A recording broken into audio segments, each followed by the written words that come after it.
It'll be us probably. What was that? It'll probably be just us. Yeah, probably. But it'll still be fun. We'll still get to talk about the movie. Oh gosh, yes.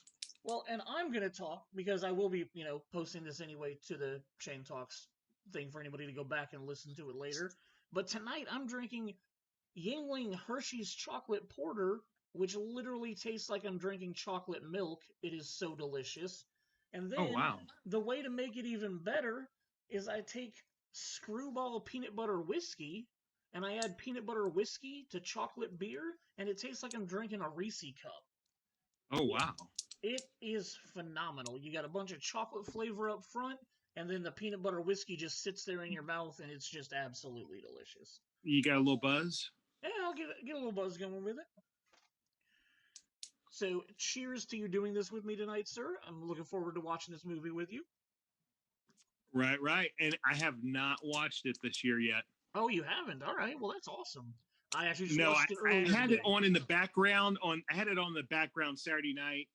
I had some friends over, and we were outside, and it was on in the living room.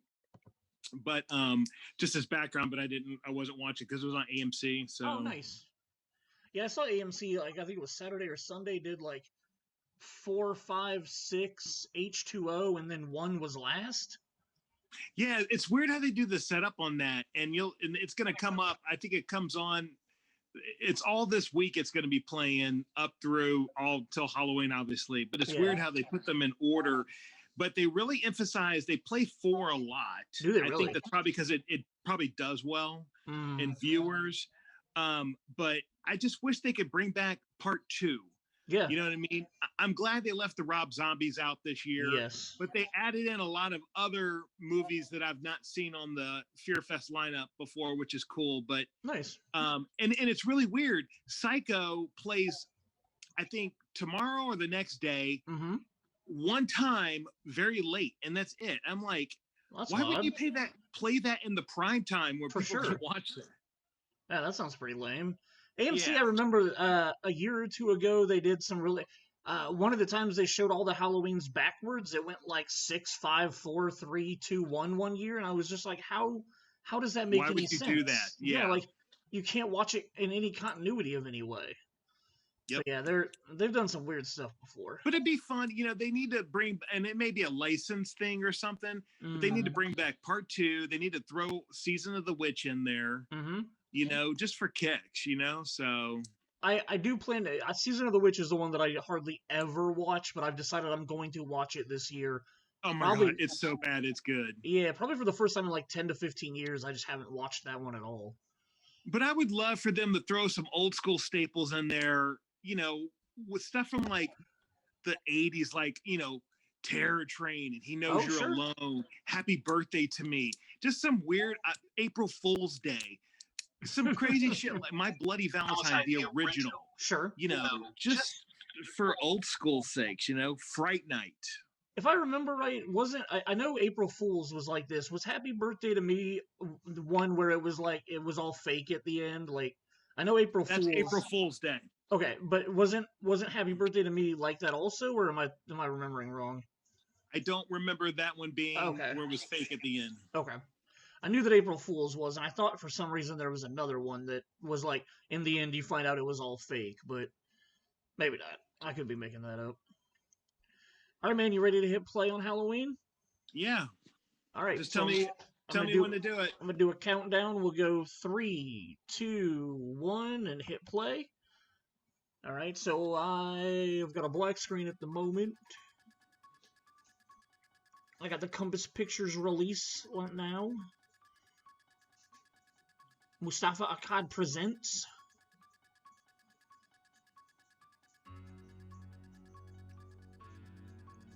The Halloweens are Donald Pleasance in. I don't know how off we are. John Carpenter's Halloween. Yeah. Cool. All right, so we're on. So I think it's awesome that Donald Pleasance gets his name above even John Carpenter's for the credits. That's pretty hardcore. I also think it's interesting that he wasn't even the first choice for this. They went to Peter Cushing and Christopher Lee before they got to Donald Pleasance, and both of them turned him down because it was apparently a very cheap paycheck to be in this movie. And I know I had read something somewhere they were very excited to get him because he was a very popular like theatrical performer. Yep. Very well respected, but I'm a firm believer in things happen for a reason. Oh yeah. And I don't think anyone else could have played Loomis any better. For sure. I also like the fact I was reading today that he flat out told John Carpenter, the only reason I took this job is because my daughter likes your score for Assault on Precinct 13. Apparently Donald Pleasant's daughter was really big into like the music scene in England and was like was in like a hardcore band or something, and she really liked John Carpenter's music. So Donald Pleasance flat out said, I wouldn't have taken this job if my daughter didn't tell me to. See, this imagery alone here is just creepy. And imagine, watching this back in 1978 in a theater packed full of people. Sure. And that's just creepy. I was reading today that the original opening for this wasn't going to be the pumpkin like this. It was going to be a very long tracking shot going down a sidewalk. And then, like, right here, when it got to the directed by John Carpenter, there was just going to be a mask laying on the ground that, like, it slowly came up upon. But I feel like the pumpkin did a very good job. Oh, it did. It was very just simple. Yep. That's what I like about this movie. It's just the simplicity of it. So we got the opening shot of the Myers house. Creepy, creepy, creepy. Mm-hmm. I think that this movie does not get enough props to just how creative they were in making this and how effective it was. And, everything that they went through on that, budget of $300,000+. Yep. And everyone had to pitch in. If you weren't in the scene, you were behind the scenes, holding lights, moving around because they just didn't have the budget. But man, just the lighting in this opening shot is just incredible. Mm-hmm. Well, and I mean, let's address this fact real quick. They're going upstairs at the 3-minute and 13-second mark. Let's see what time. We'll see what time we're at when he comes back down those stairs. This opening shot being done completely like, I know there's 2 or 3 cuts in it, but they do it to make it look like it's one fluid motion is just so cool. Yeah. Like, we haven't seen anything resembling a cut yet. I know the first cut is when he puts the mask on. It goes black upstairs, yeah. But, like, just this POV, like, I don't know if this was the first one to do it. Well, no, I guess Psycho did a POV shot, but, like... It was one of the first. I remember, I think I listened to some commentary that they were one of the first to utilize this. And that's Deborah Hill's hand right there. Yep.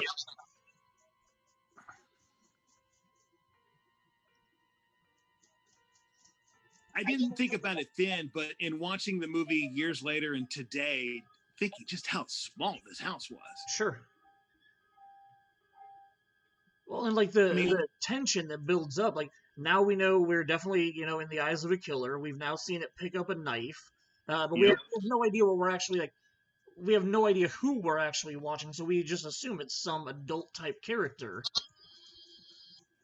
All right, so he comes down at 4 minutes and 37 seconds. So that's about 1.5 minutes of sex they just had upstairs. Hey, if it's that good, it's done quickly.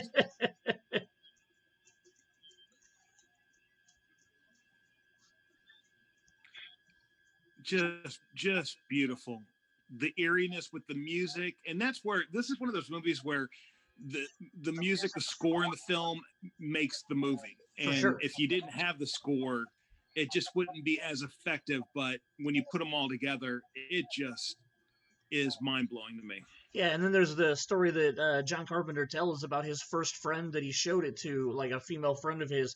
He showed it to her, but he hadn't laid the music track down yet. And she said something along the lines of like, I mean, it's not that scary of a movie. It's okay. Right.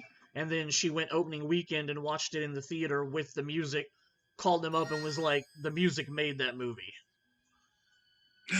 Nudity. Titties.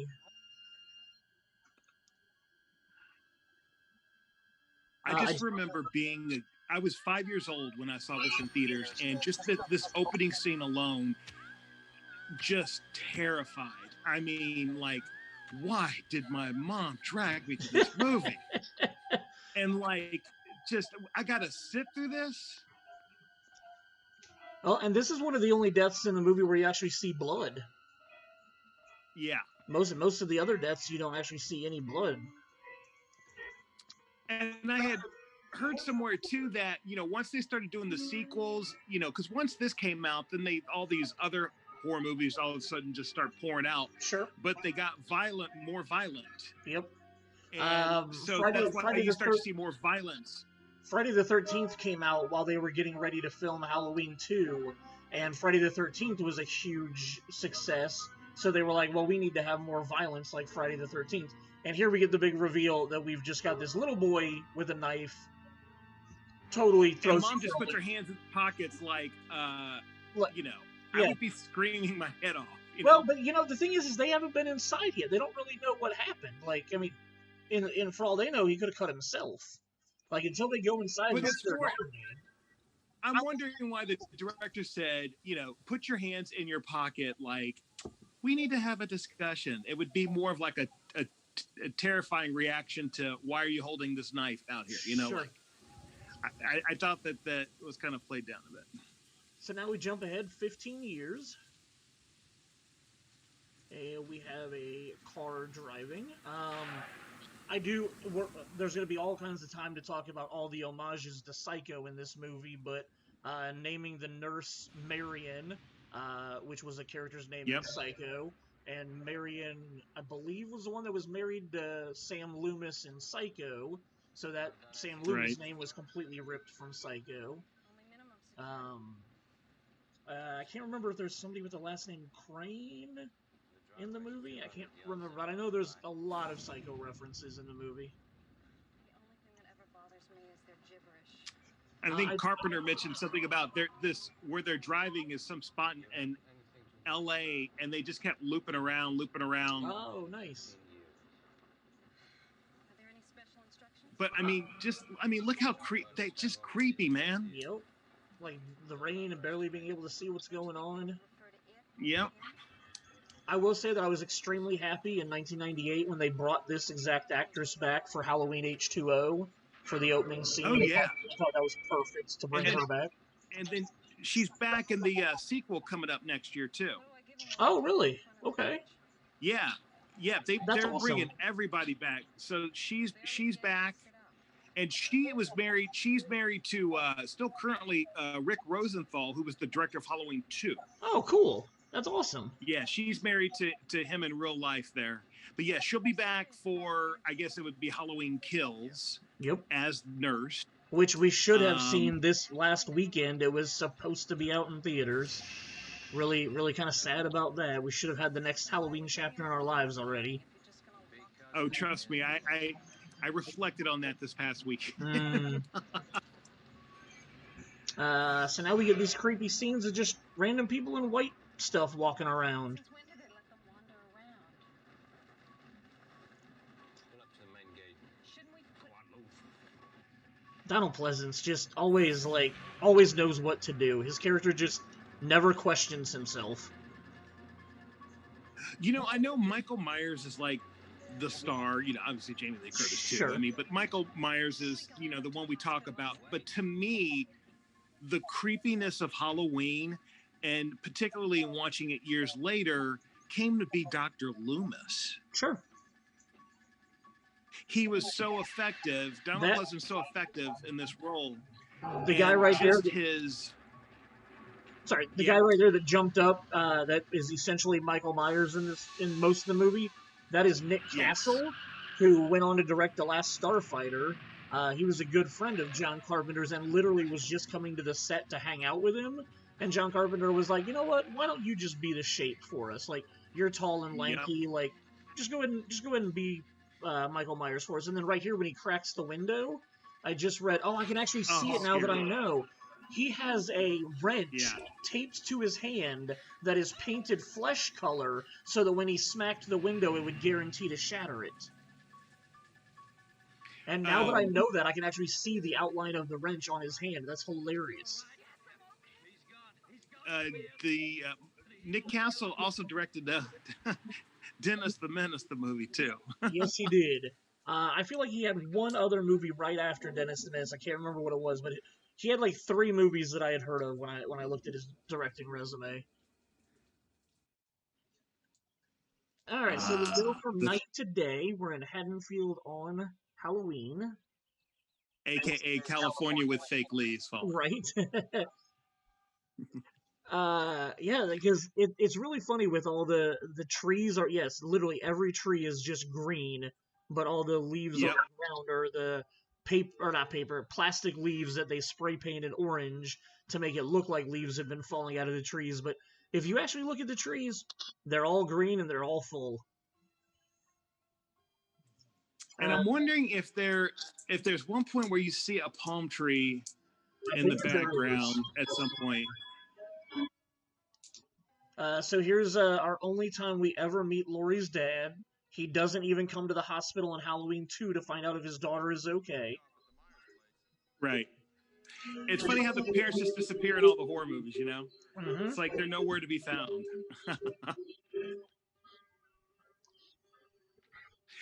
I would love to go to California and just drive around in these spots. Sure. You've got to have some kind of tour or a map of something to show you how to get to them.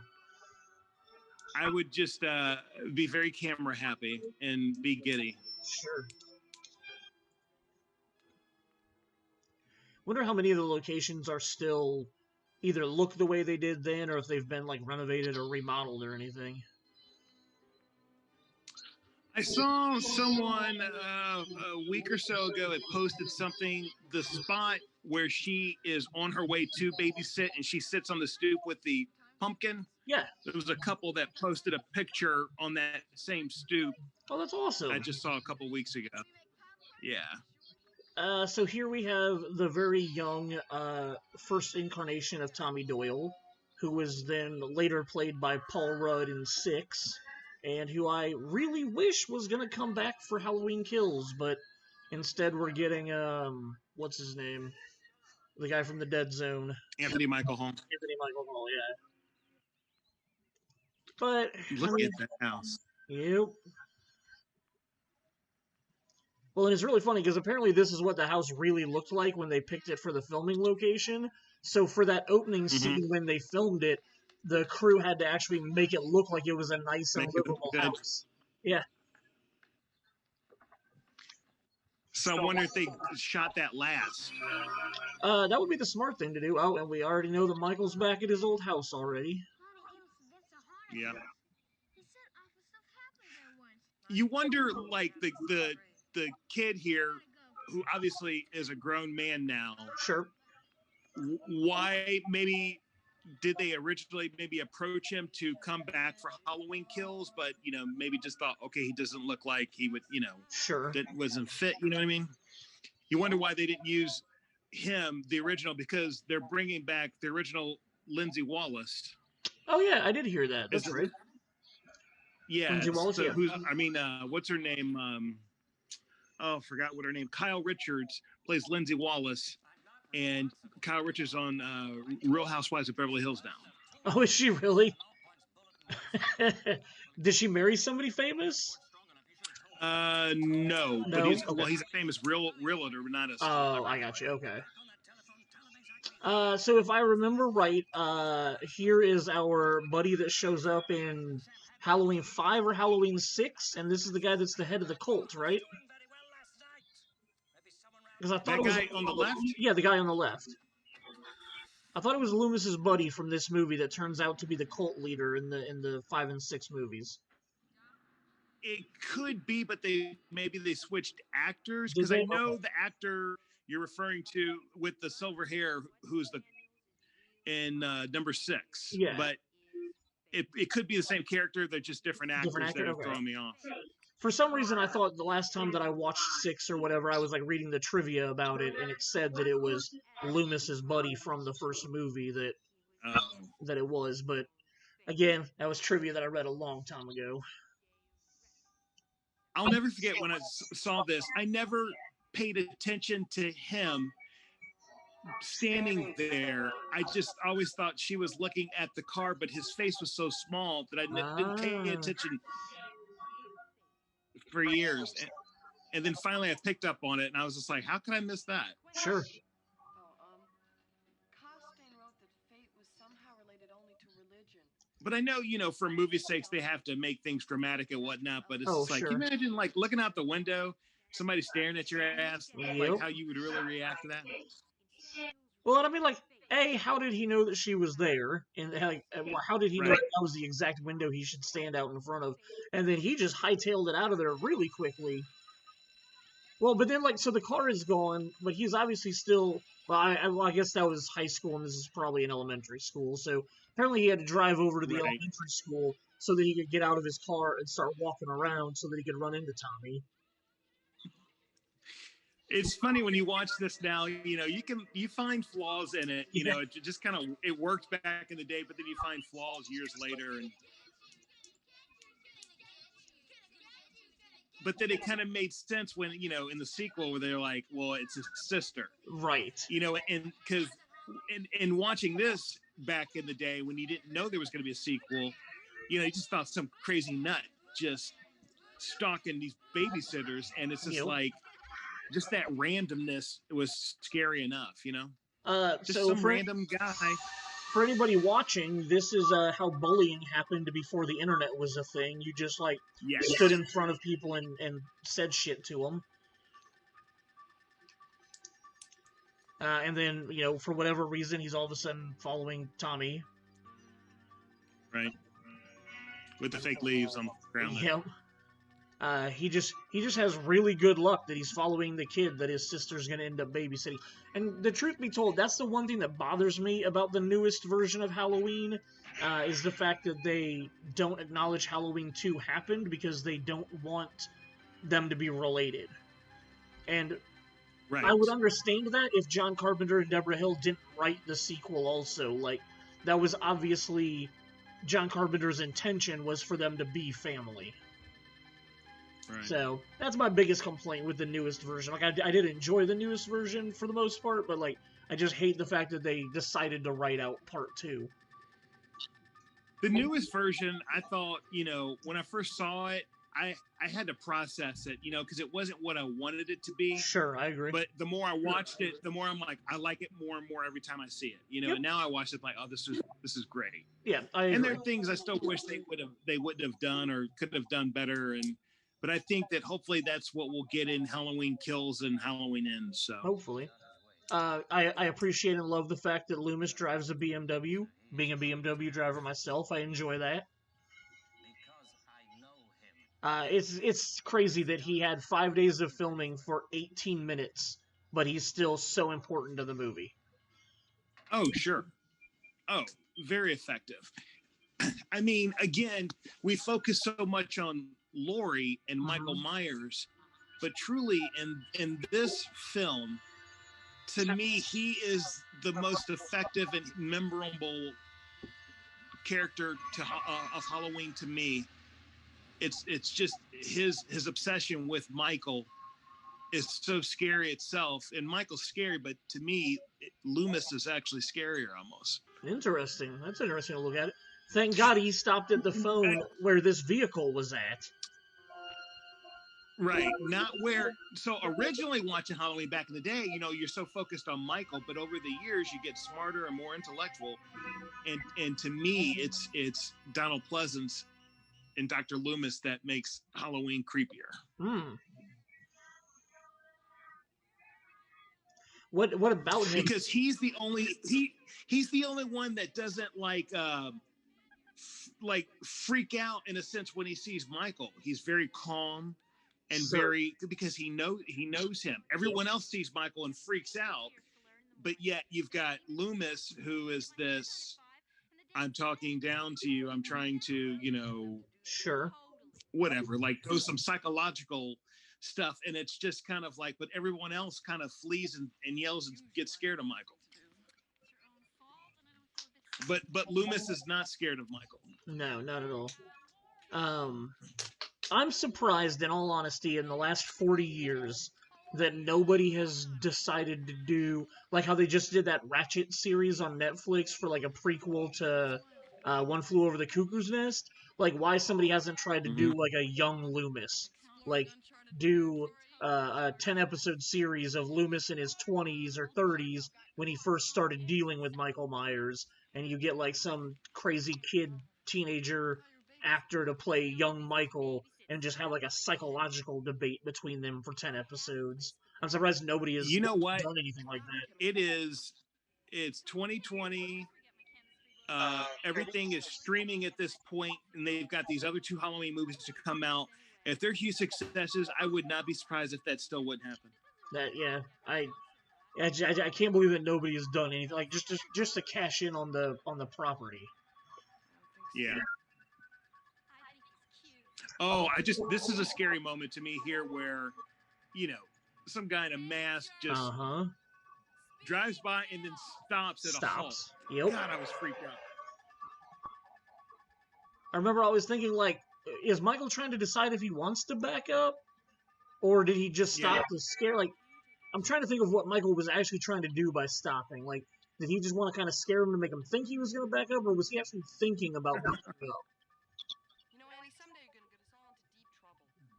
Speed kills. Oh, PJ Souls, one of my very early crushes in my teenage years. Oh yeah. This and what Carrie. Else?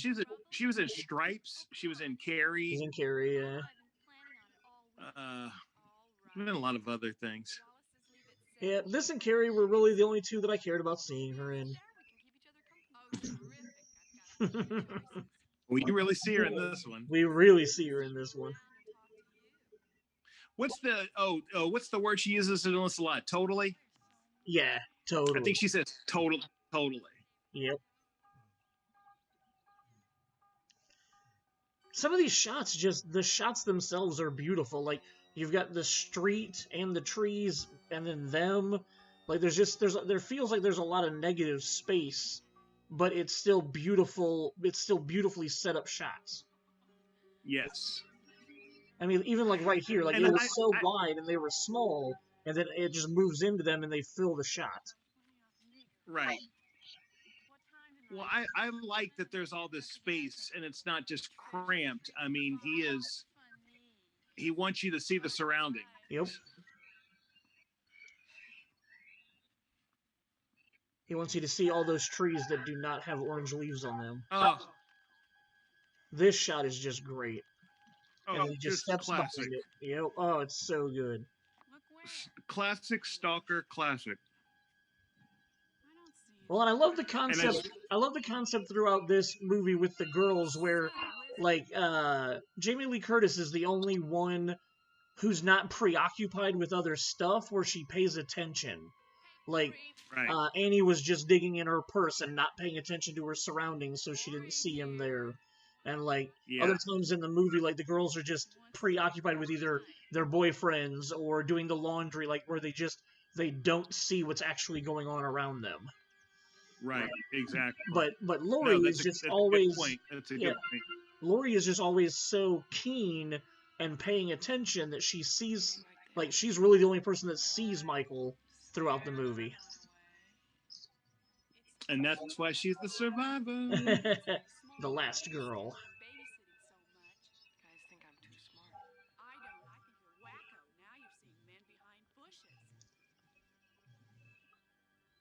I mean, I would pay to sit down and just have a discussion with John Carpenter about this movie. Oh, for sure. I'm sure. Even if he had to repeat himself, I would just be like, "Tell me about this." The little leaf in her hair there. Yeah. Like, tell me about that. You know. From what I remember hearing on a lot of commentaries is, Carpenter tried to keep his direction very minimalistic. He tried to make it where he didn't want to influence his actors making their characters' choices. So, like, there was times where Nick Castle would be like, well, how do you want me to walk across the room? And John Carpenter would be like, I want you to start there, and I want you to end up there. I don't care how you do it. Because he just wanted his actors to figure out their characters for themselves. Well, they certainly did that well. Yep. All of a sudden, the pavement is wet. Yeah.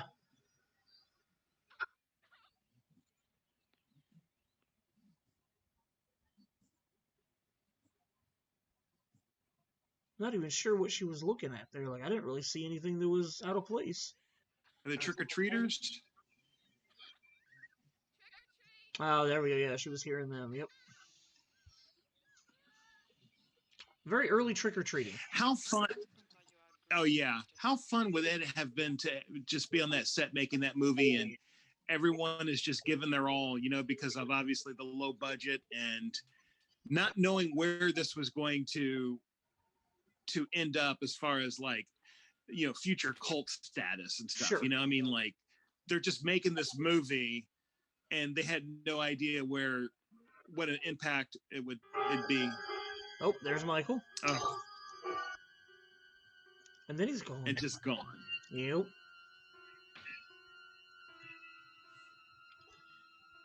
I think I was looking away. Oh, there we go. That James Amor or whoever the poster is back there. I looked him up.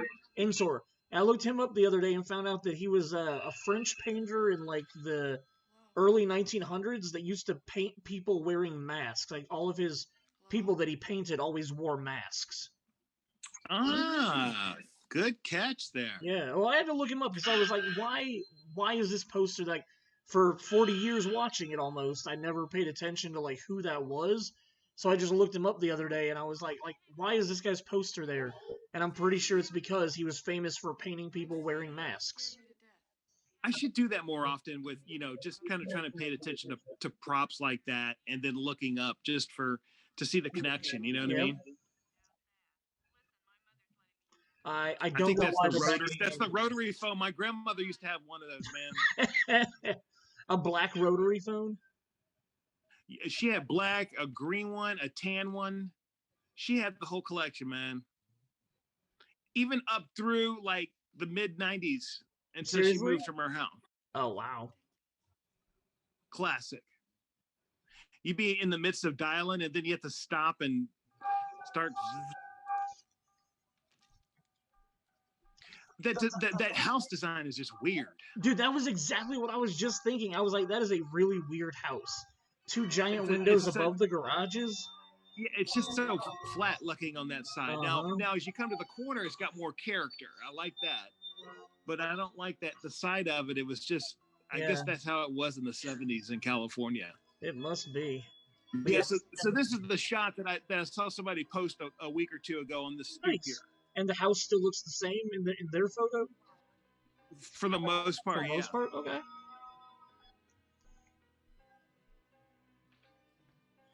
Yeah, see, like her character is always before the storm. Just being observant. She's just always checking out what's going on.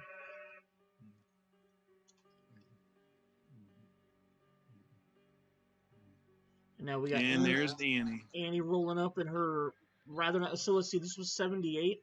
That's a fairly new car for 78. That's a late 70s car. Is that that's not a Cutlass, is it? I'm not sure. Now this was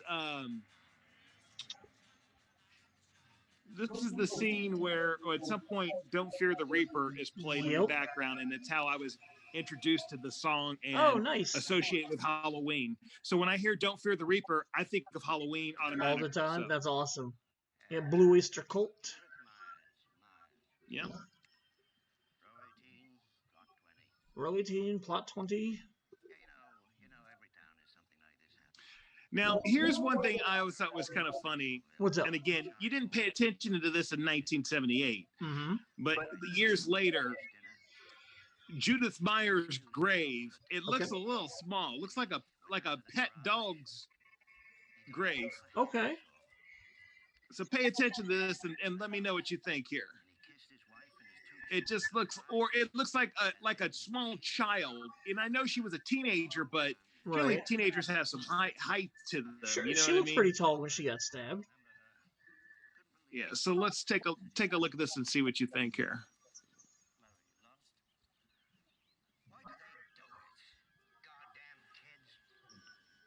But I guess that would be with the headstone. Yeah, that's just the headstone.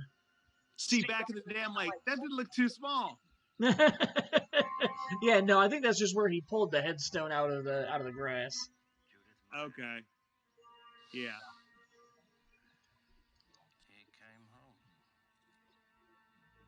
again, Loomis not shaking at all. Like, he's like, I knew this was gonna happen. Oh yeah, he's just calm. He's the only one that's chill about Michael. Yep. And look at it. Is that a yellow joint? It definitely does not look white. Oh, and now Michael's following him.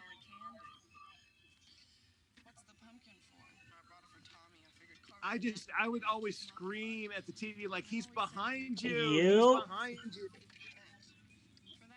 But again, them not knowing, like you said, Lori's pretty observant. Yep. But still, in this moment, her radar's down, and you've just got this stalker just following them everywhere. Yep.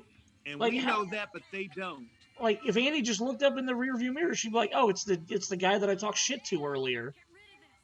Annie's but now that joint right there. Yeah, she is, and now she's trying to keep her dad from knowing that what's up. I always like the guy that plays Annie's dad. Yeah, I do too. He'll be back in Halloween Kills too. Oh, that's awesome. Yeah. Lee Brackett. They'll be all like really old as hell, but they're back. That is still cool that they're bringing those actors back for those parts. Like, that's just awesome. It gives it a more like realistic feeling. And then so you remember in the schoolyard when the kid was running and he bumped into Michael Myers? Yeah. That kid is coming back in Halloween Kills, and they do a backstory with him. They go back to this period. Really? Of 1978, and somehow or another, the kid is involved with Michael. There's some tie with Michael or something, or additional experience he had with Michael. Yeah. Okay. So they're bringing the actual adult actor back for him. Interesting.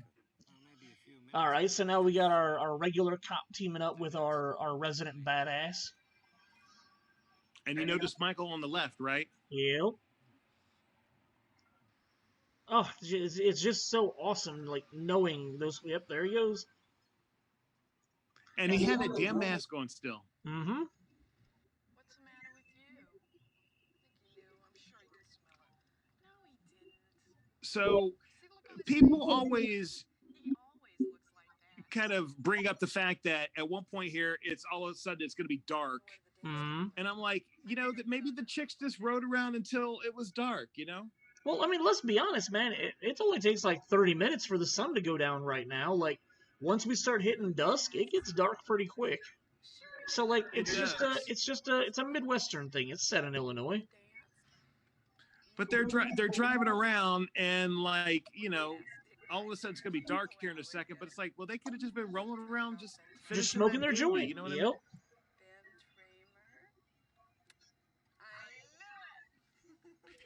I used to, when, I watched this on repeat years later and whatnot, I just always felt, going back to when I was a kid and would watch it slightly, just felt so bad for Annie because what's going to happen to her. Sure. I'm like, somehow Michael found him again and got behind him. You have no idea what's happening, girl. So see here, the quick cut to the dark. Again, Annie just so unobservant while she's driving to not realize, hey, very quick cut to dark. I forgot about that. But, like, Annie just... Now, I mean... He's behind him. This is the perfect location. I mean, just this neighborhood, I guess, I guess from watching the movie so much, it is Halloween, but it's so funny. You don't see trick-or-treaters now. That's a good point. I never really thought about that fact. They picked a great neighborhood and area to shoot this. Jaybird, you might want to back up a little bit because I just see your chin right now. There we go. Oh, sorry. You're good. All right. So I'm all into it, man.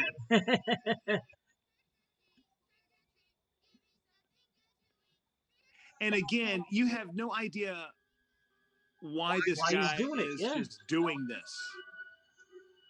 He's just back home and just stalking these girls, and you have no idea of any connection or anything. I will say that was one of my favorite parts of the newest one, the 2018 Halloween, was during the trick-or-treating scene, how he's literally just walking into houses and killing people and then walking out and finding another house to go into. Like, I really enjoyed that sequence because I felt like that was perfect Michael. Like, he didn't care who he was killing. He was just in the mood to kill some people. So he walked into a house and killed a lady, or walked into another house and killed somebody else. Like, But what's what's funny is he didn't kill the baby. no, he did not. And maybe they just thought, what, that'd be too much. Yeah. We'll give Michael a little heart. Well, see, that baby's going to come back in the third movie and save everybody years later. That's funny. All right, so we got Chief Brackett and Sam Loomis checking out the house, where they're gonna find some weird shit. I mean, like Michael's eating the rats or something. Yeah. I'm like, he can drive a car. Why can't he stop at some Wendy's or something? Well, don't they find like cans of dog It is food Halloween, so it is Halloween, So, but I guess when he escaped, he didn't grab any money from the institution. So, but it's funny. Like, okay, so this house is just such a cool, back, the atmosphere, everything. That's good props and everything. But it's so funny how, when they got to Halloween Resurrection, and all of a sudden there was this like underground, like dungeon basement, and with danger, was it Danger Cam or Danger Tainment or something, and it was just like, oh yeah, let's just make this underground dungeon thing that no one knew about, Oh, Busta Rhymes. And then I was watching part 5 the other day, and they go back to the Myers house here, and it's not even the same house. Are you serious? Yeah, it's a completely different house. Completely different house. I love this line Loomis has coming up. He's like, I have a permit for this. But look at the lighting, the darkness, everything. Sure. And then you've got this guy in this simple trench coat. Yep. Just this obsession of Michael and all this knowledge, and we hear more about Michael through this guy here. And it's just terrifying. Mm-hmm. Well, and the really cool thing with the light and dark that you're talking about is because there's so much darkness in almost every scene, like it gives you that uneasiness of, could Michael be hiding in that darkness right this minute? Yes. And especially later when they do the trick with, like, he's behind Laurie and they slowly bring up the light so that it makes the mask, like, slowly become visible. Like, I think that's the culmination of all of these earlier scenes where there's so much darkness that he could have been hiding in any of those places. Yeah. And here we get a nice big speech from Loomis, probably like 2 or 3 pages of dialogue. Oh yeah, I mean, he gives us the backstory of this Michael character, and it's just, you're 100% tuned into him on that, Yep. Well, and this was like the first time, like, what are we, 39, 40 minutes into the movie? This is the first time that we actually are, like, we know who Michael Myers is and that he killed his sister and now he's escaped, but, like, that was the first time we get, like, exposition from Loomis about, like, I've been studying him for 15 years and he's crazy, like, he's come back to town to, kill more people. Why do you keep him under there? Mom doesn't like me to have him. Oh man, the style of the 70s. Whew, look at those curtains. The couch. Tarantula man? Oh yeah. Lori, what's the boogeyman? Oh, what's the boogeyman? I think if I remember right, this is the only movie in the Halloween franchise where they call him the boogeyman. Do they ever do it later? Yes. Never mind. Okay. Yes. And it's probably just because it's, like, connected to, like, Tommy calling him the boogeyman, but I know he gets called the boogeyman Right. a couple of times in this movie, but I don't think he's ever referred to that way again. This is good movie making here with, again, simplicity and, again, the whole creeper stalking thing. Yep. But once, oh, there we go. Here's, that's Kyle Richards. Nice. Oh, the sad dog. The poor dog's gonna get it here. Yep. What is this big news? What would you say if I told you that you were going to the But I could say after seeing this movie as a kid, and then you would go to the babysitters. The babysitters would come to you. You could not help but think of this movie. Yeah, luckily for me, I'm pretty sure I was 15 or 16 the first time I saw it, so I was definitely not affected the same way or traumatized the same way you were. Here's a good shot here. Oh my God, there he is. Oh God! And there's kids Look at walking all the around, lighting on that. there's kids walking around out there that Michael could just literally be going after. Oh, he's found his audience. He knows who his victims are going to be. And I always thought that'd be me. I would be able to point him out and be like, "Look, look!" Oh, that lighting is beautiful. Go watch TV. Just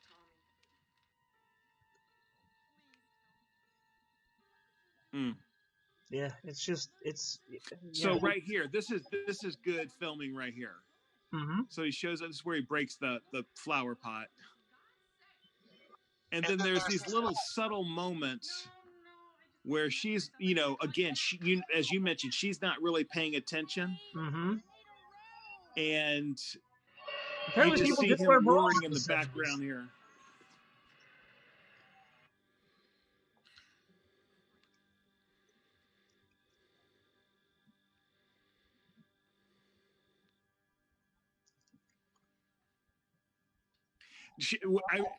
Again, seeing this in 1978, just the audience reaction and the screams and the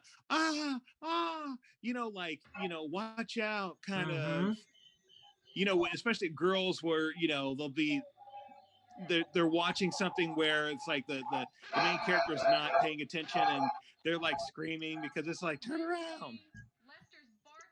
It made the movie even better, that effective, just that experience. Sure. This next shot is one of the times that it is not Nick Castle as Michael Myers. That was the dog's trainer that was dressed up as Michael Myers that night so that he could be holding him and letting him down and the dog wouldn't freak out or anything. I didn't know that. Yeah, it was the dog's trainer that was dressed up as Michael Myers so that he could be pretending to put the dog down after he broke his neck, and the dog, was submissive to his trainer. Right. I think this is cool that he had awesome. This as in the background, the original thing.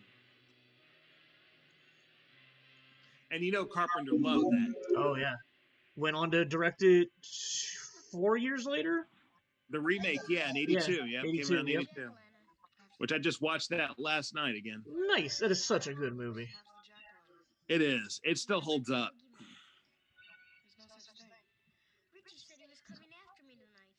Yeah, that's called bullying, dude. He was just being mean to you. Look how young Jamie Lee Curtis looked. It is so weird because never in my life have I looked at Jamie Lee Curtis and been like, your I'm trying to think of the right way to word this. She's not what I would expect. She's not like a Nev Campbell to me. When I look at Nev Campbell, I'm like, oh wow, I'm really attracted to Nev Campbell. I think she's beautiful. I'm glad she survives the movie. I'd never have looked at Jamie Lee Curtis that way, but she's just a plain Jane girl next door. She could be anybody. Right. But then, when she got to Trading Places and showed her boobies, it was like, whoa, she's grown up. And then True Lies. True Lies, for sure. Yes. Where she got sexy, it was like, yes. hello. You're not wrong about that at all. Right. I kind of just meant more Now, so okay, like this. this here is one of the most effective scenes in the whole movie. Yeah. For again the simplicity and the lurkiness of standing in the background and you can barely see him, but he's there. And see right there. Just beautiful. Oh God, that used to scare the shit out of me. Now I just look at it and go, okay. Like he could have been right there. He, in theory, is still just right there. Yeah, and I just remember back in the day, like, why in the hell did they have a washing dryer all the way out outside the shed outside? Yeah. But I guess that was like big in California then. Oh, was it? Okay, I did not know that. Because they didn't have the real bad weathers like we have in the Midwest. Okay. So.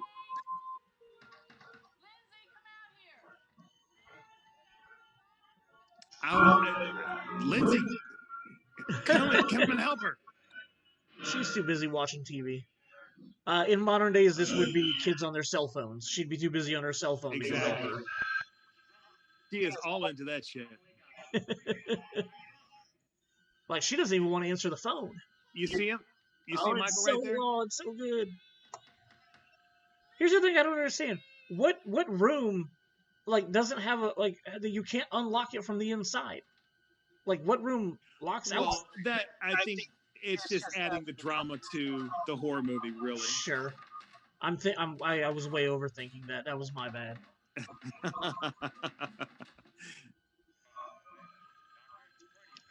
Oh, finally answer the phone. This is Paul. Paul's calling. And I do believe that this is John Carpenter's voice as Paul.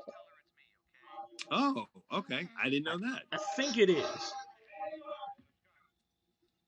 I haven't, a long time ago, I listened to this audio commentary on the, like, DVDs, kind of, I wouldn't say religiously, but a few times. And I want to say Carpenter said that that's his voice as Paul. I can see that. It was his, like, cameo in the movie. Because as much as he obviously loves and respects Hitchcock, he didn't put himself in this movie. Right. And this was obviously just put in there to give us a gratuitous ass shot. Like, this skinny girl couldn't just, like ninja flip herself out. She's a cheerleader, I think. She couldn't, like, ninja flip out of that window. Exactly. I just remember, I was like, oh, Lindsay saves the day. It took the little girl to come and save the day. Everything's going to be okay. But what a pain in the ass that'd be to have to walk outside and across your yard to do laundry? Go wash your clothes. But it made for effective a horror scene. Sure. Well, and I love the fact that Lindsay just hung up on him last time. What'd you say? I said I love the fact that Lindsay just hung up on him last time, so we had to call back. Oh, yeah. But yeah, this shot, the pan back and forth where he's standing there, it's so, oh my God. Oh. And again, she's so preoccupied with talking on the phone with her boyfriend that she didn't even notice and he was there. Gone. Yep. Well, I can't come now. My clothes are in the wash. Oh, shut up, jerk.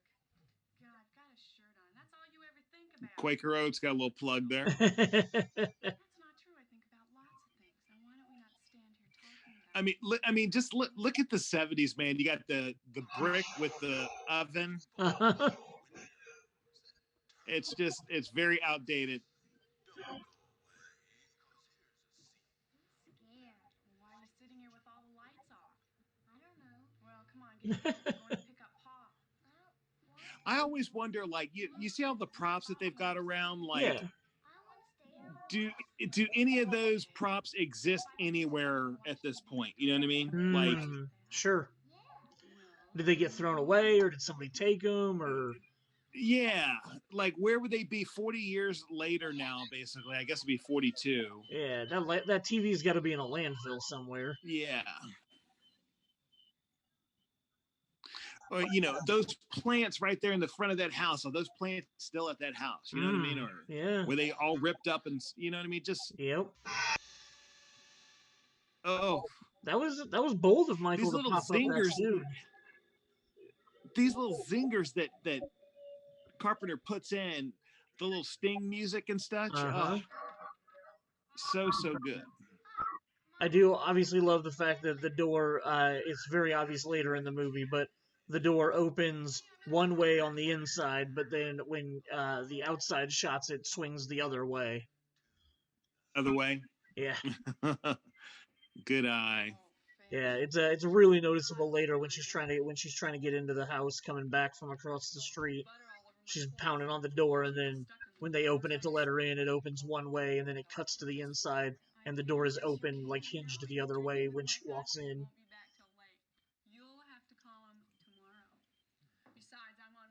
The keys! Oh, the keys!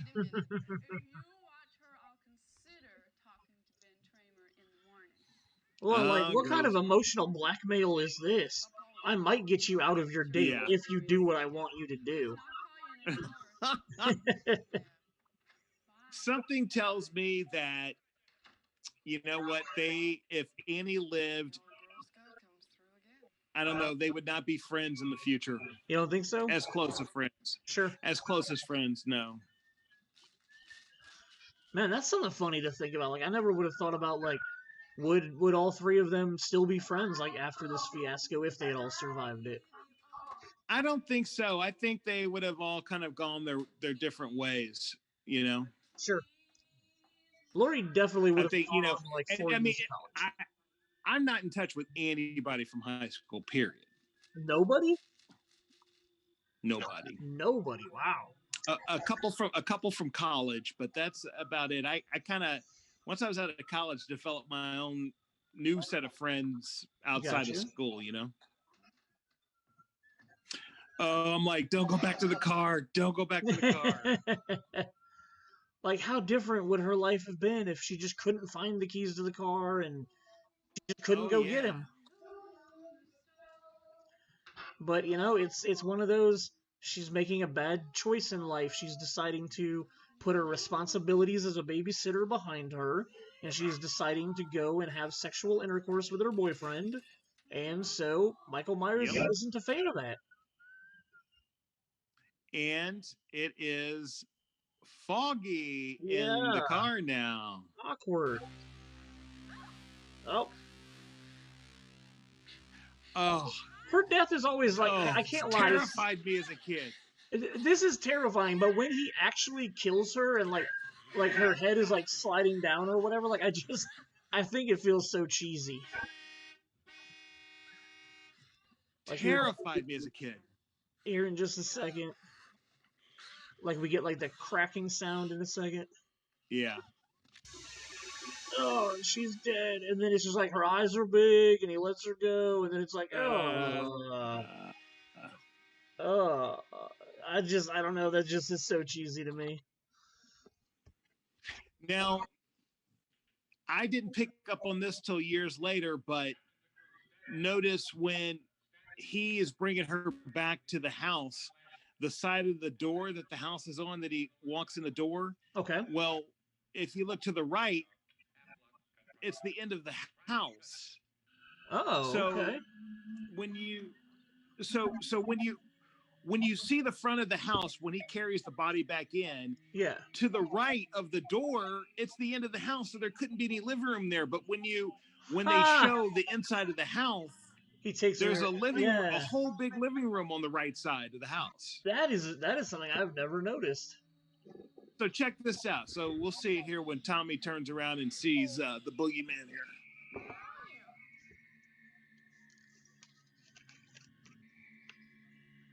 All right. Yeah. So you see the doors on the right there, right?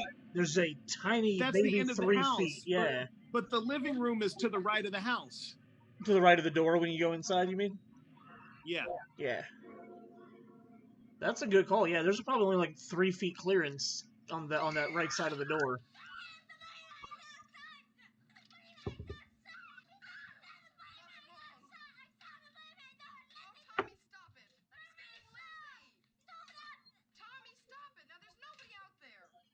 Yes, there is, Lori. You're just a few seconds too late looking. I'm paying attention. I was just watching Lindsay. Uh-huh. And I was just trying to, because I've seen the movie so many times, and so what I'm trying to do is just look at a different, just look at something different that I'm not normally used to looking at. Sure. And watching just reactions or just something else going on, just to see if I could pick up on something. So, did you know that spaceship scene that was still there? Is that still the original, like, 1954 thing? I've never seen it. So, is that spaceship from that, or is that a different? I've never seen the original thing. Okay. Oh, this is great right here, where they scare Lonnie. Lonnie's the bully. Lonnie, yep. The bully that's making a comeback in Halloween Kills. Halloween Kills, okay. Yeah. Yeah, I love Pleasance here. He's just like, what can I do to, like, get these kids away from the front door? Lonnie, get the hell away from the door. But Loomis gets scared. This is the only time Loomis gets scared. Yeah, well, look at his grin. I like the fact that he just has that grin on his face, that he's like happy at what he just accomplished. Yeah. But what's cool is, so in this timeline right here, kind of at this moment, what we'll see in Halloween Kills, they do flashbacks to this night. Okay, that's going to be interesting. It's to be how they pull this off, but they're going to do Loomis, and they're going to have Lonnie, and they're going to go back to this night and do shoots as if it's 1978 and incorporate this. And I'm very interested to see how they do that. That is going to be really interesting to see how that turns out. And why they're doing that. So. Yeah, see, now that you've told me that, like, that has me worried that they're going to try to say, like, that for the past, like, 40 years, this Lonnie guy has just been, like, a prodigy of Michael's in some way. Like, I'm worried that that's how they're going to play it. Well, my hope is that they won't dumb it down to where it's just stupid. It seems like they'll keep some intelligence there to it, and especially having Carpenter back and such. Sure.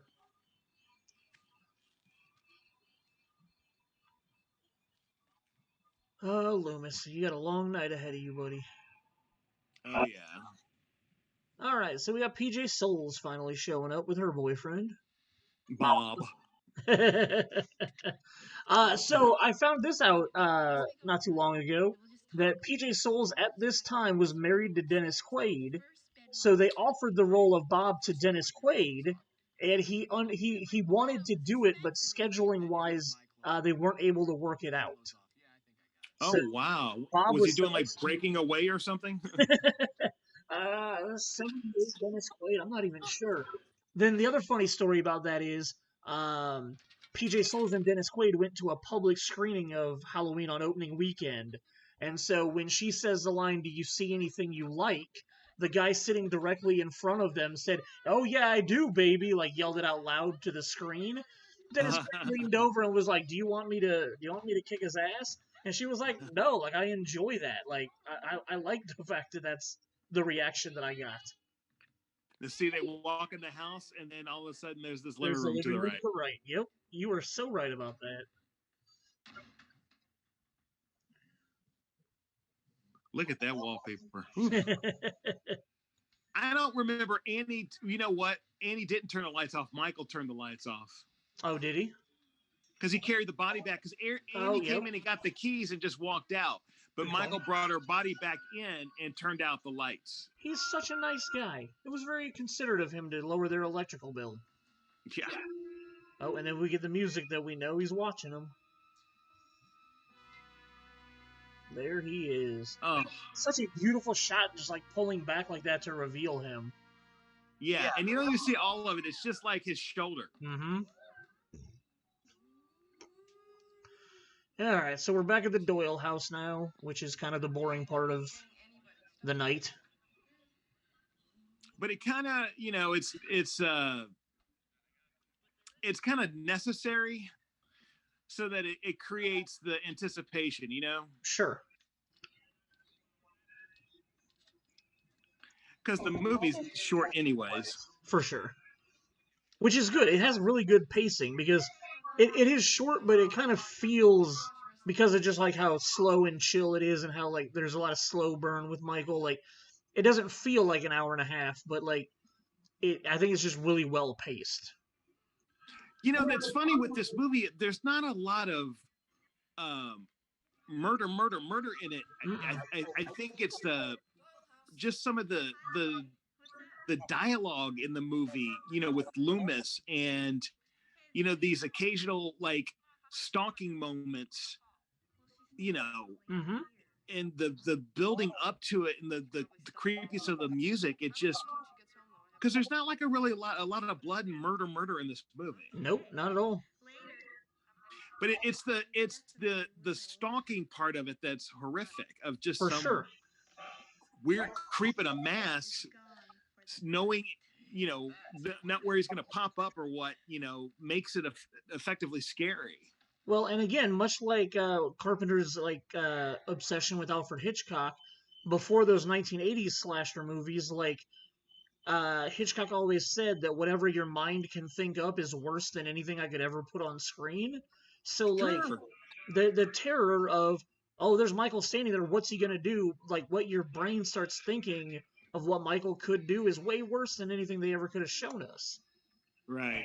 Because like Annie's death in the car, it's not even that graphic. He literally just chokes her to death. No blood, nothing like that.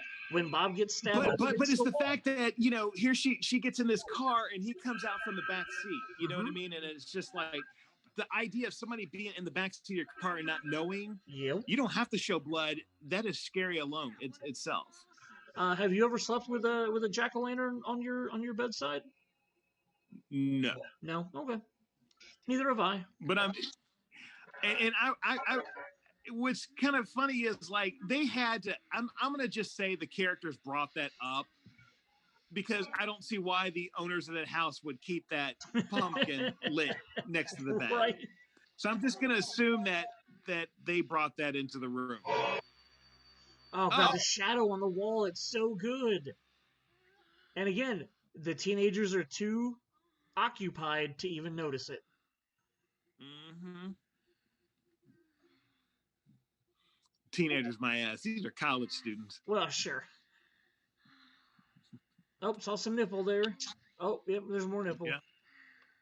That was a big deal back in the day. Oh, Bob, and those glasses are hideous. Put your glasses back on. Yeah, so you can actually look at her boobs now, because they were obviously blurry a few minutes ago. Mm-hmm. Go down and give me a beer. Go get me a beer. I want a beer. Yeah. Yeah. Give her Best Actress of the Year.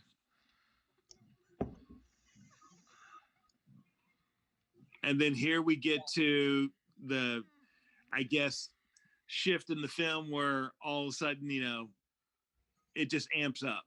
Yep.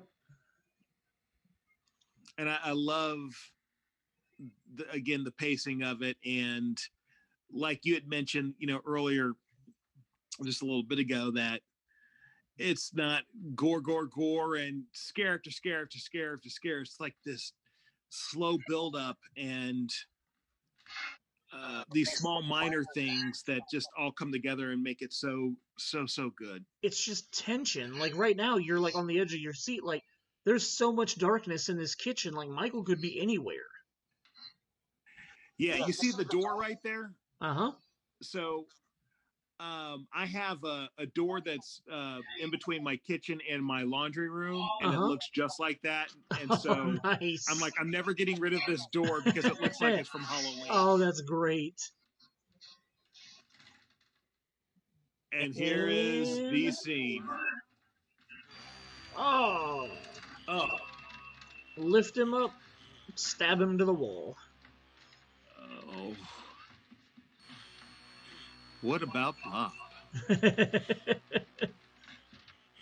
And like real quick, just imagine the sheer velocity of arm strength that Michael Myers has to have to go through an entire chest and stick him to the wall.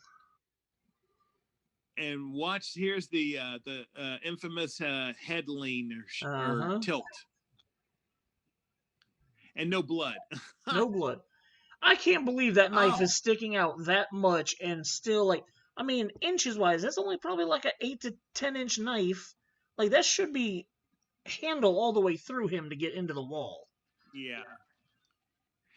But anyway, the head Now, tilt was here awesome. is one of the creepiest moments of horror history. A sheet with glasses. Yes. I mean, look how creepy that is. And just think about the layers behind that. That's a man wearing a mask, wearing a sheet, wearing glasses. But I always wondered, like, is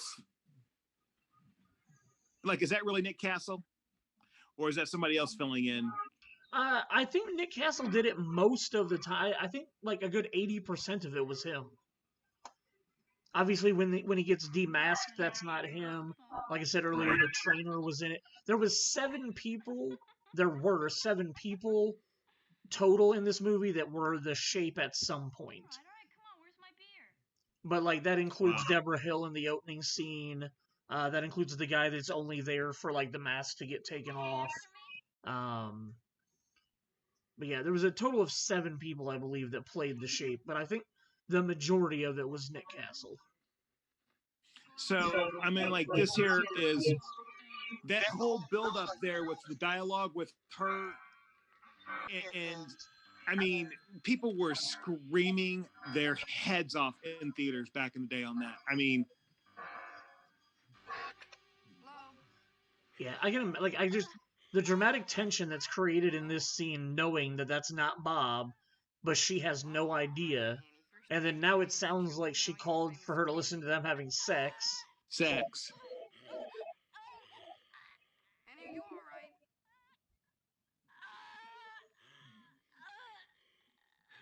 And then she finally pulls it off to reveal that it's Michael, even though we all already knew that. Yep. No, she did. Oh, she already did. We haven't even addressed the fact that that's William Shatner's face. Yeah, the mask. Uh-huh. That was pretty cool that they ended up taking his mask and dolling it up the way that it did. You see the lights came on and they turned back off? Mm-hmm.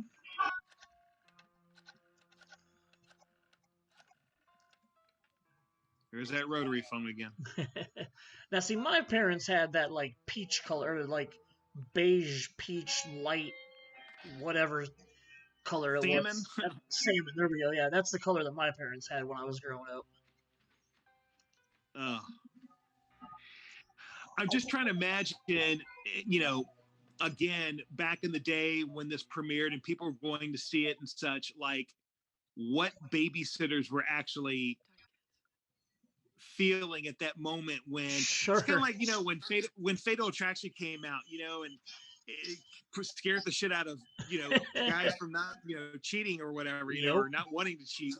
And so back in the day for babysitters to watch this and then, you know, on their next babysitting assignment or whatnot or job, kind of their thoughts of like, you know, being freaked out, you know, by this movie, you know. It also makes me wonder how many boyfriends played pranks on their girlfriends while they were babysitting. Yes. And he just all of a sudden notices his car across the street there.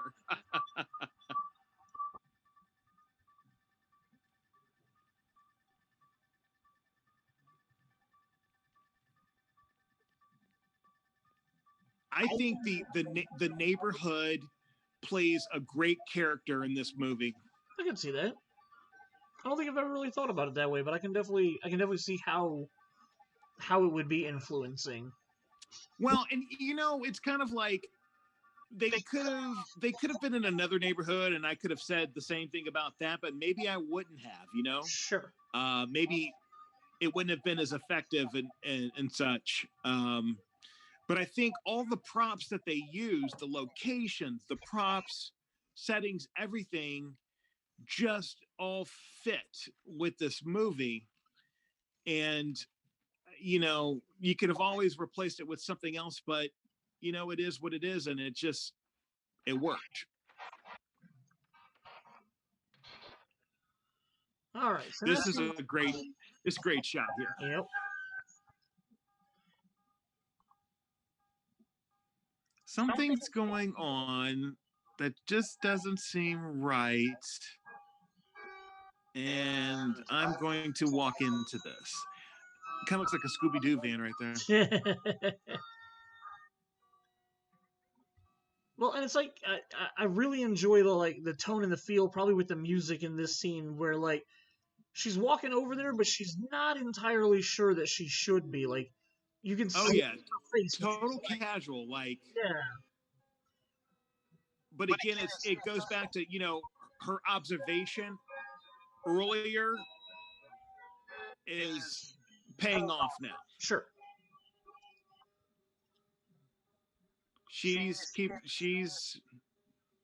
Her radar is up.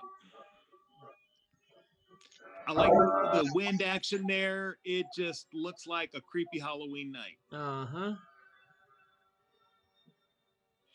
There's a section in my neighborhood that I live in that has a house that looks like the one where she's babysitting. The Doyle house? Babysitting. Not this house, but the one across the... Yes, when I walk in the neighborhood all the time, I walk past it and go, oh my gosh, Halloween. I'll take a picture and text you so you can see it. Yeah, I'd like to see that. See to the right of the house there? Look at that. Yep. Where's that fake living room at?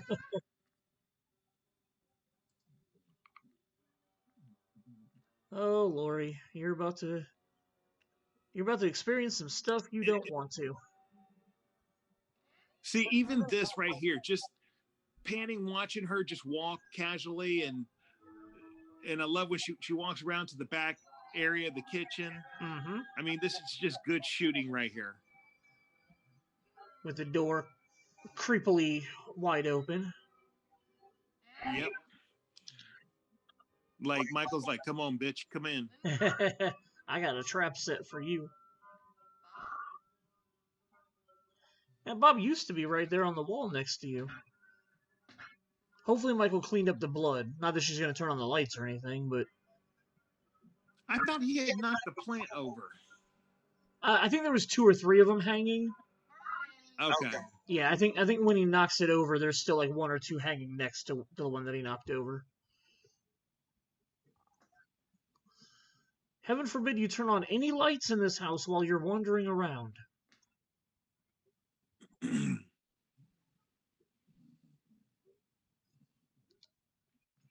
There's the magical living room. Yeah. And again, this is kind of like slow, but it's just, it works. It's and tense. Again, it's all part of the build up. Tense. And we've all been in this position before where someone's played a prank on us and we're kind of roaming around like trying to find where are you? I know you're here.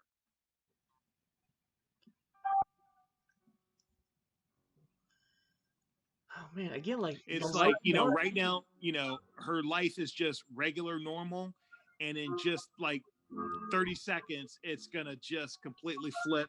Yep. And then she's fucked up for life.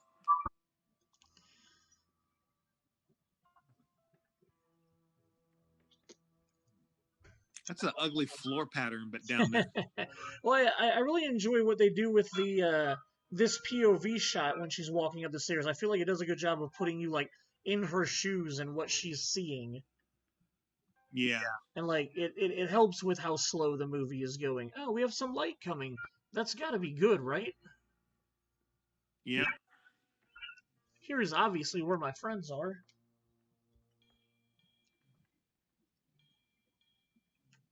Look at that ugly floor.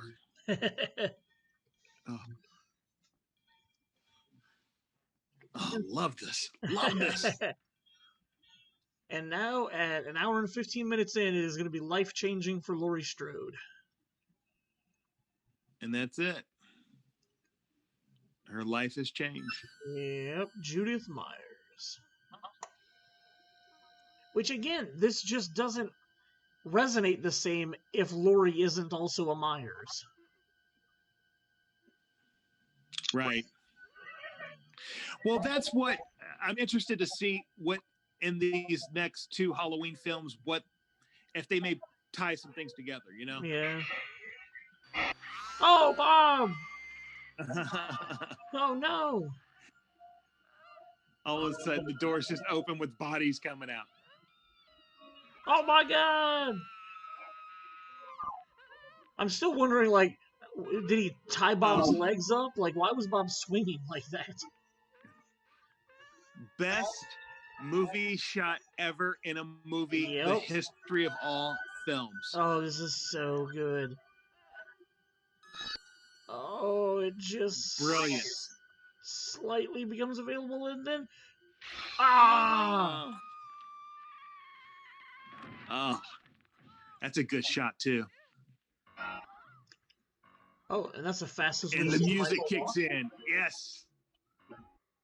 Dramatic pause at the top. Oh, people screaming their heads off. Oh.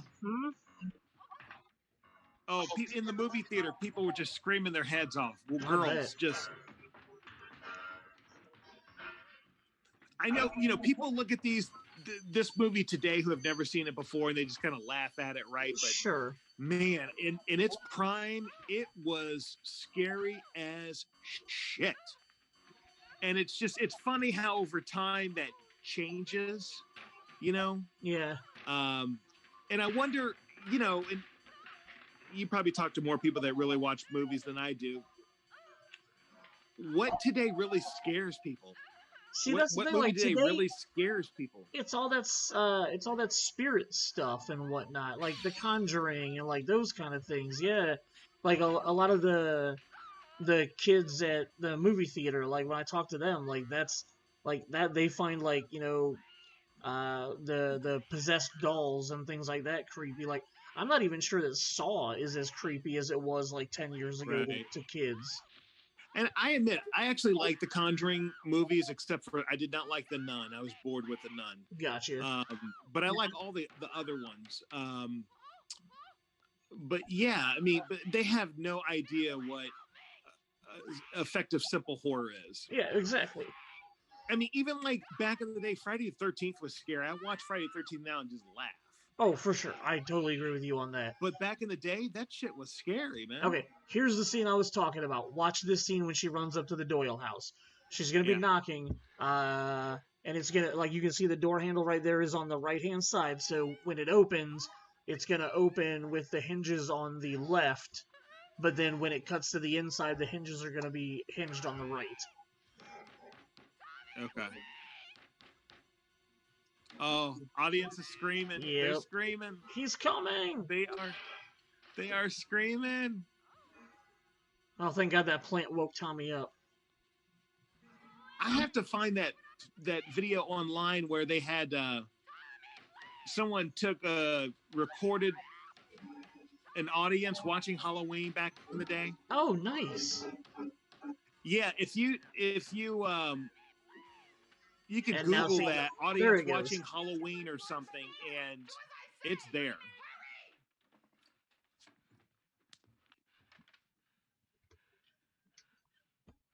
Somebody's always leaving windows and shit open in horror movies. Yeah, well, and apparently Michael learned how to cut the phone lines. Yeah. Oh, there was an open window, Lori. How'd you not know that?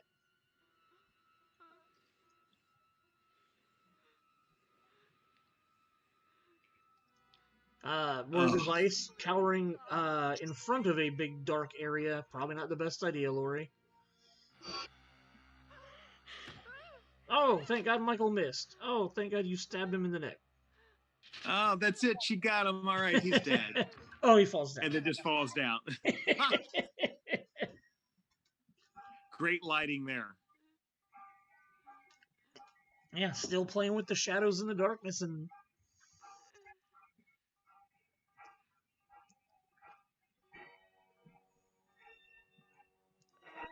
I'm watching the Blu-ray version right now. I mean, it's just crystal clear. Nice.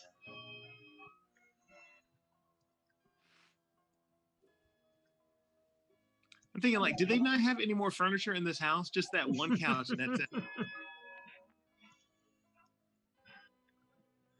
Why would you drop the knife? Like, that makes no sense to me. That's bad scripting. Yeah. And that's what, we in the audience think, but she's probably in shock at this point. All right, okay. Loomis just wandering the streets. Loomis lurking. Chief Brackett. I went to the Myers house. I found the car. He's here. Where? He's 3 blocks down. You go around the back of the houses. I'll watch the front. Go on. Yes, because splitting up is always the intelligent thing to do. Like, I understand the logic of covering more ground, but at the same time, like, you're still looking for the same thing. Like, yeah. Strength in numbers, in my opinion. It's just crazy how there's nobody out at all. Well, and so maybe that's why we saw so many trick-or-treaters when it was still daylight. Maybe back in the 70s it was a bigger thing that, get trick-or-treating done before the sun goes down. I just remember in the 80s, man, we would be out late. Like, sure. It'd be pitch dark, and we were out trick-or-treating. Same in fact, the 90s. That's when we went. We went in the dark.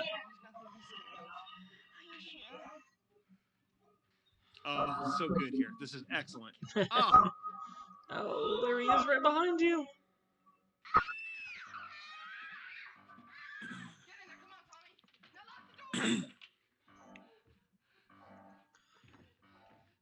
Yep, good fake out there. Make him think you went outside and hide in the closet.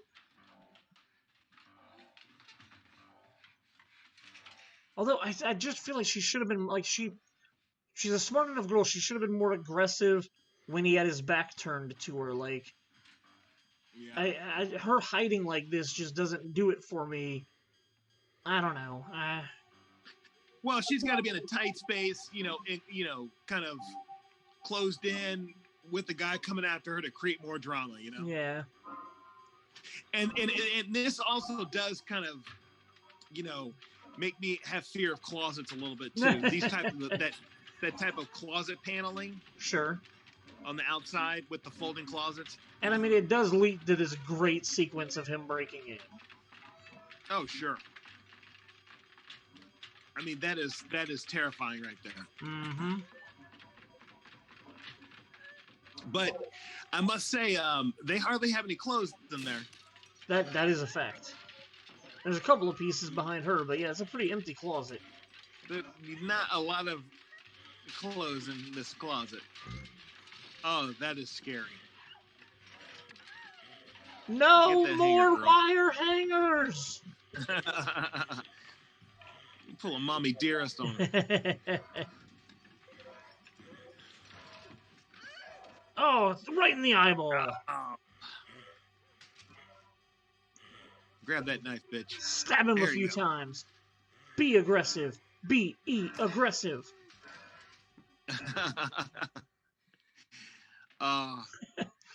You know that Carpenter has to look back on this film and just think, you know what? I was the shit. Like, yeah. I did this shit. Well, it kind of sucks because some of the things that are kind of corny, like what's going to happen here in just a second, like if she's leaving the closet, why is she just going to sit down in the middle of the room where this guy is behind her? Like, why wouldn't she sit watching him? Like, it creates a really good dramatic scene in just a minute with him sitting up. But, like, logically, I wouldn't turn my back on him if I was going to sit down in the same room as him. Because we, the audience, paid a whole whopping $3 for an evening show back then, and we needed our drama, man. Oh, I forgot to see what first. You think the guy's done with, you know what I mean? Like, okay, kids are out, let the kids go, blah, blah, blah. No, it just amps back up. It's like, this guy is not human. Yep. Run down to the Mackenzie's house. I want you to tell them to call the police and tell them to send him over here. Now, do you understand me? Go do as I do love the fact that in this movie it's run down to the Mackenzie's house, and then the opening sequence of Scream, the father tells the mother, run down to the Mackenzie's house. I need to watch Scream again. The music. Oh. Dun, dun. Ding, ding, ding, ding, ding, ding, ding, ding. What? I just love Loomis right here. Michael's here. That's where Michael is. Loomis is like, I knew it. This is where he is. Where are you?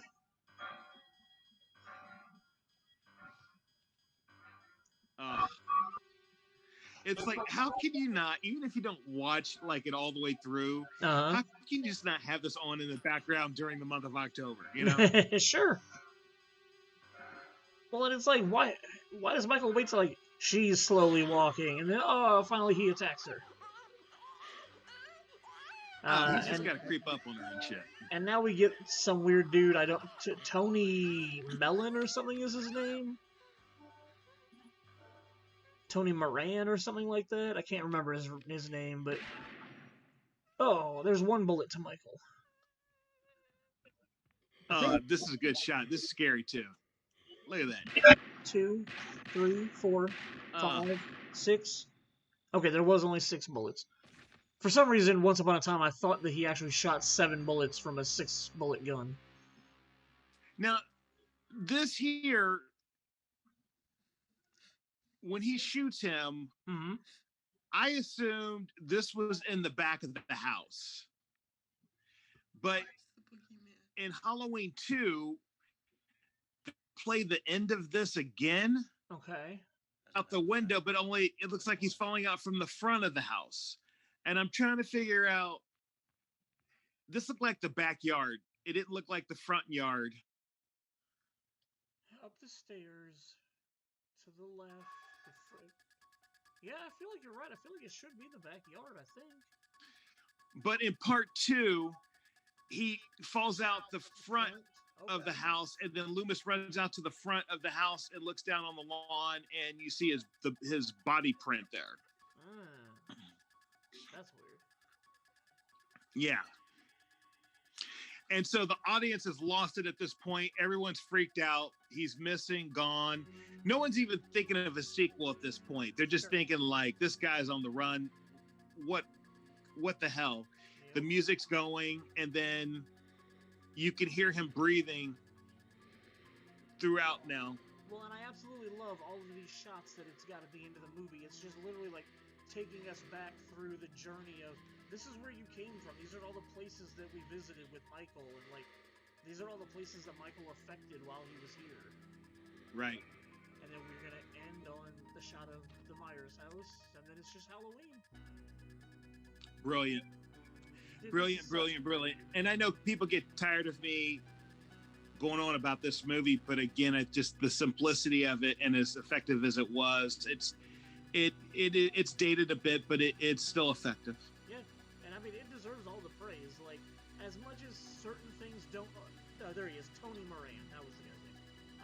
As much as there are some things that don't hold up, like, you know, with society now, like, it still is full of terrorizing moments and, like, great dramatic irony where we know, like, that's not Bob under the sheet. Like, when is he gonna kill PJ Souls? Like, there's a lot of really good tension that gets built up in this movie, and it's very much a slow burn. Like, most of those kills happened right there in the last 15-20 minutes.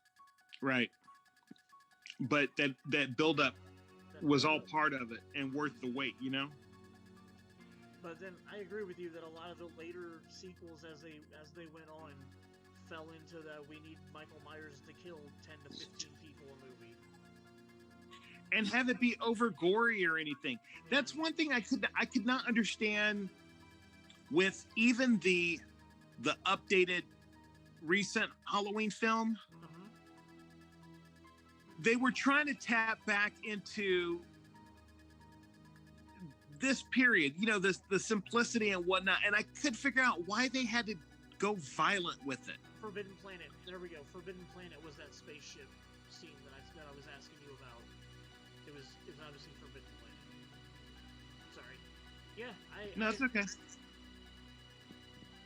And I'm not, you know, I still love the current Halloween film, but I'm just like, why did they have to go gory with it when it didn't really have to be? Because the movie was good without being overly graphic in that way. But maybe it's just with today's audience, you just got to have that shit. I don't know. It could be. But that's been my whole argument with like horror movies and stuff. Over the last several years, it's just like no one's tapping into that. I think Scream is probably one of the few movies that was kind of close to that. Okay. Although Scream was a little campy at parts, there's a lot of humor in it. Yeah. But to me, Scream kind of tapped and brought back a little bit of Halloween for me, in that it was a pretty simple, basic story. You know what I mean? I totally agree. I think they took a lot of cues from Halloween in their like setup. And I thought, oh, maybe we're back on path. But still, like you said, a lot of the horror movies that come out today are about spirits and, exorcisms and satanic kind of Japanese weird ghosts. Demonized things. You know what I mean? Yeah. And I'm like, can't we just have some guy who goes nuts or girl, and they just, like it could really happen. Sure. And Halloween was like it could really happen. Well, and not like this could really happen, but like Happy Death Day is one of the most recent horror movies where I actually enjoyed it as a slasher movie. And I mean, like, the whodunit at the end is kind of cheesy or whatnot, and like it's obviously like sci-fi influenced also, but like right. There really hasn't been a good like slasher movie. Again, it's Japanese ghosts, or it's a spirit, or it's a doll, or it's there's not.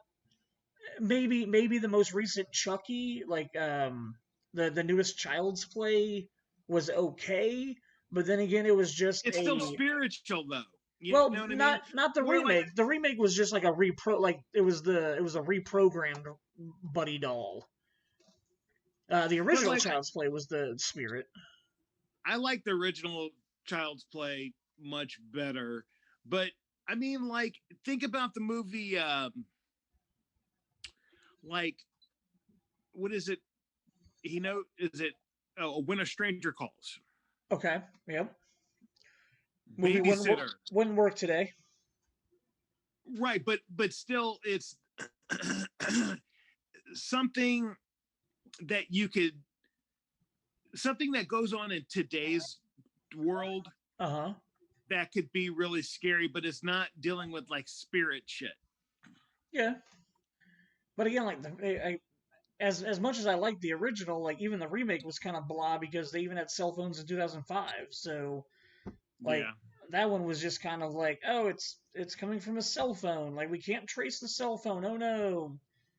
I don't know. But like, but couldn't you make a horror movie, but it's not based today? It's based from the 70s. You could actually. Last night I watched the movie It Follows for the first time. The horror movie from like I don't know. I think it was like 10 years ago or something, or 2014 maybe.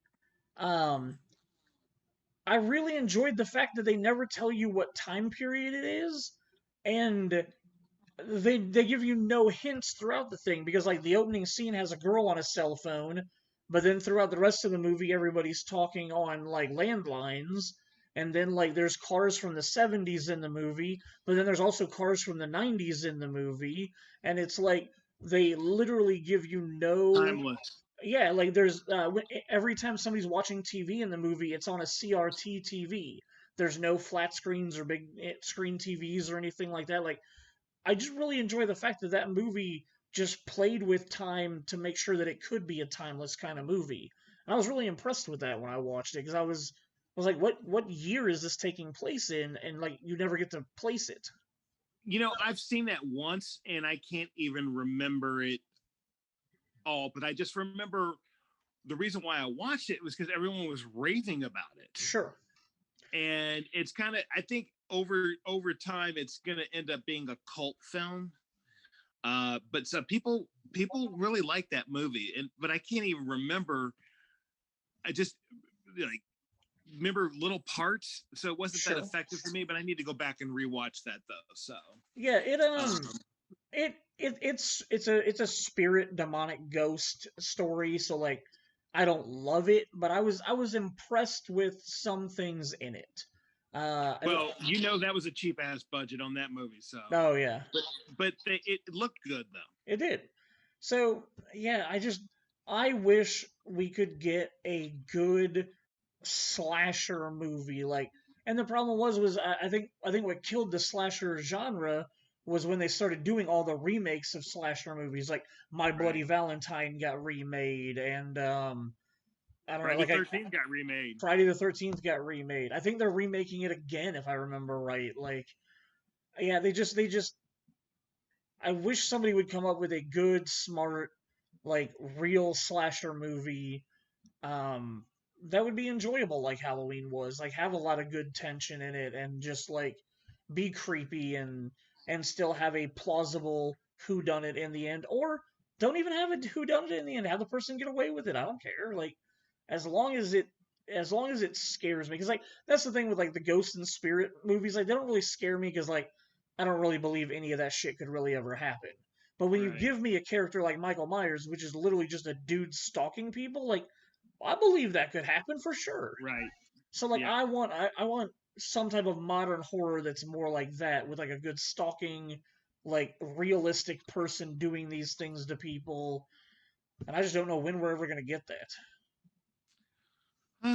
Maybe someday. Maybe someday. Because like the problem is even like Halloween Kills, like I'm not expecting it to be anything like. I mean, I hope it's a good movie, but like it's still part of a franchise that I've been a part of for a long time. But what they didn't do in the last Halloween movie that I was hoping they would recapture is, again, going back to that simplicity, have him kind of peering in the back out of nowhere, Sure. where you can like, oh God, that's him peering, or come through a certain light where you can't see him and then you do see him. Michael has to be kind of hidden within the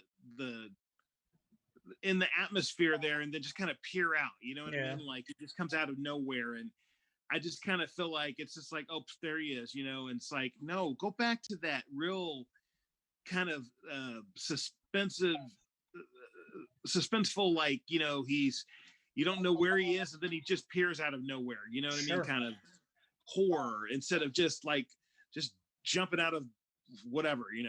So, but no, this has been great, man. I appreciate you inviting me. Of course, but thank you for doing this with me.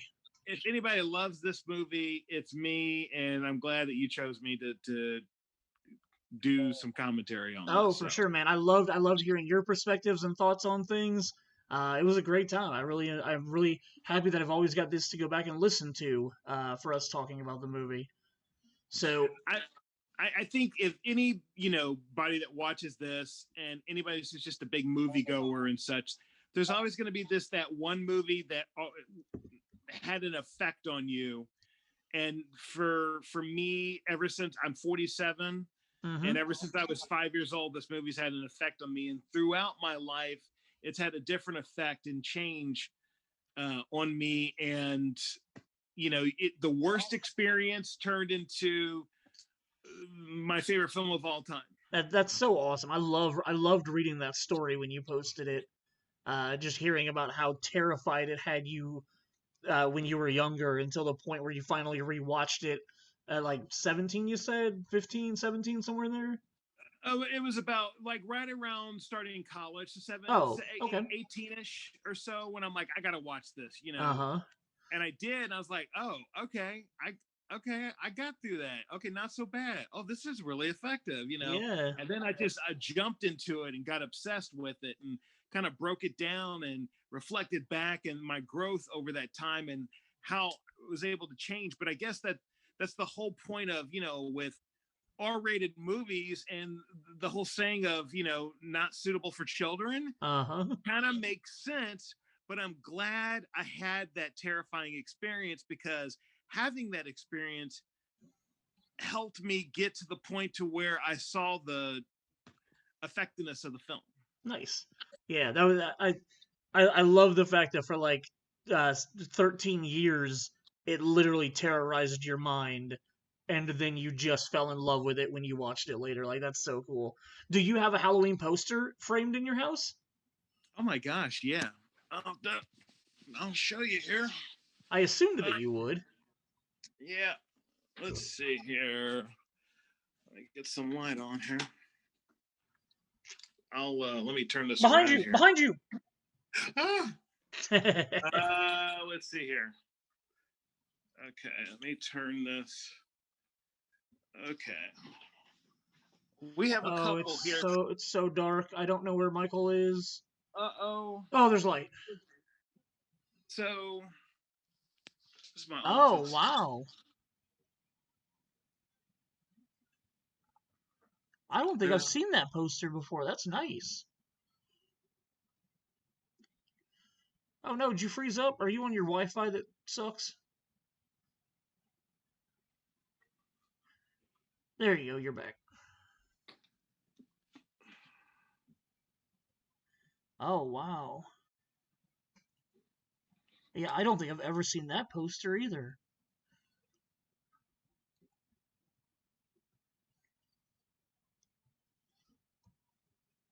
See, this is how Michael Myers reflecting gets back to the scene where he's stalking Laurie outside of the laundry things or whatever you want to call it. That is awesome. And this one here was for when the new film came out. Yeah, I don't even remember that poster when the new film came out. That's pretty awesome. So yeah, I kind of have my little Halloween. Yeah, Halloween is probably the movie I've bought the most amount of times. I should have been ready for this, but I have...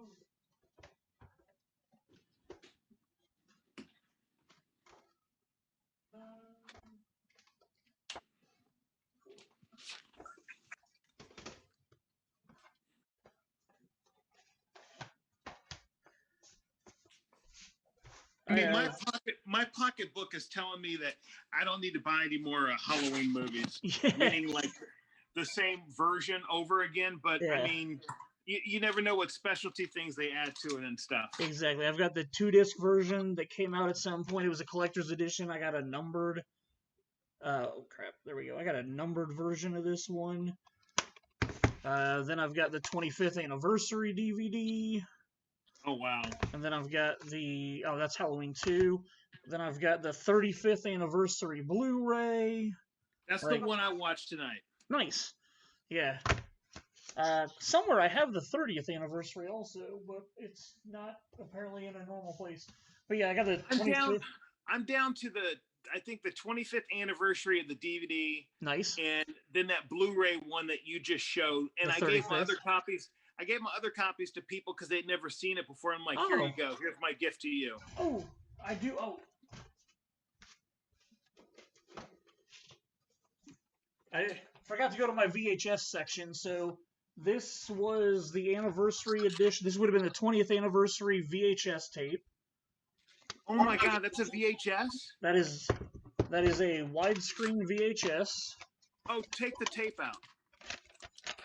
There's that. Wow. And then this is even better. So this just says anniversary edition VHS. This here is the double disc 20th anniversary limited edition set. That is apparently hard to open. It is 2 orange VHS tapes. Wow. Oh my gosh. Do you still have a VCR? No, not at all. Nope. I bet you anything at some point that's going to make a comeback someday. And this is also a numbered edition that I've got of this one. So yeah, Halloween's one of those movies that I have bought probably way too many copies of. Well, you know what? I'm sure you made John Carpenter happy, so. Well, I hope someday I get to meet him and tell him how happy I am.